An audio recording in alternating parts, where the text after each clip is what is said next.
So Meenakshi, ఇప్పుడు అడుగుతున్నా చెప్పు, నేను నీకు సెట్ అవుతానా?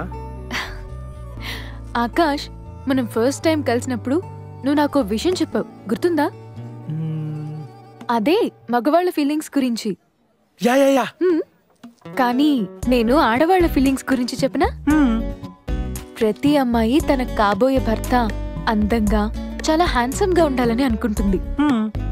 కానీ అందంతో పాటు మంచి లక్షణాలు కూడా ఉండాలనుకుంటుంది. నాకు తెలిసి నీలో నేను ఊహించిన దానికంటే ఎక్కువే ఉన్నాయి. అంటే నేను నీకు నచ్చినట్టేనా? నచ్చినట్టే అని చెప్పే ముందు నేను నీకు విషయం చెప్పాలి ఆకాష్. ఏంటి? ఫ్లాష్ బ్యాకా? లాంటిదే. 10th ఇంటరా డిగ్రీయా? 10th. పేరు మదన్. మొదలుపెట్టు. బాబాయ్ బుల్లెట్ పై నేను రోజు స్కూల్కి వెళ్తుంటే మదన్ నన్ను తినేసేలా చూసేవాడు.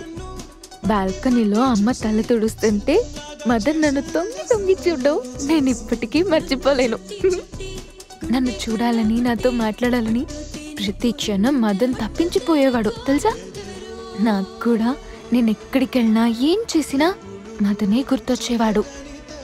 అదొక మైకల్లా అనిపించేటప్పుడు. ఇన్ఫాక్చుయేషన్ లవ్వా? ఇన్ఫాక్చుయేషన్ లవ్వో తెలుసుకునే ముందే విడిపోయాం. Come on, yeah. It's quite natural. These days ఇవన్నీ చాలా కామన్. అంటే నీకు కూడా ఒక ఫ్లాష్ బ్యాక్ ఉందా? లేదని చెప్తే మనం వీక్ అయిపోతాం. 10th క్లాస్ లో ఒక అమ్మాయిని ఫీల్ అయ్యాను, ఇంటర్లో వదిలేసా. అచ్చా. ఇంటర్లో ఇంకో అమ్మాయిని ఫీల్ అయ్యాను, డిగ్రీలో వదిలేసా. అచ్చా. ఈసారి డిగ్రీలో ఇంకో అమ్మాయిని చాలా ఫీల్ అయ్యాను. ఈసారి ఆ అమ్మాయిని కూడా వదిలేసావా? లే, ఆ అమ్మాయి నన్ను వదిలేసింది. ఇంకా ఫీల్ అవ్వాలి బంద్. I love you, babe. Sorry boss. Hey. Meenakshi, నన్ను పెళ్లి చేసుకుంటావా?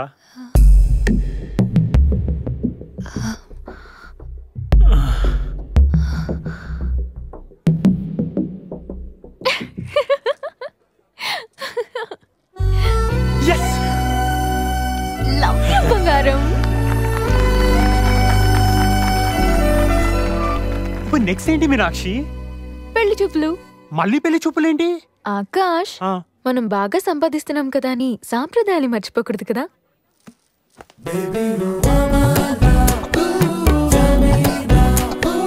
మీనాక్షి. ఏంటి? ఏంలే, ఓకే. అచ్చా.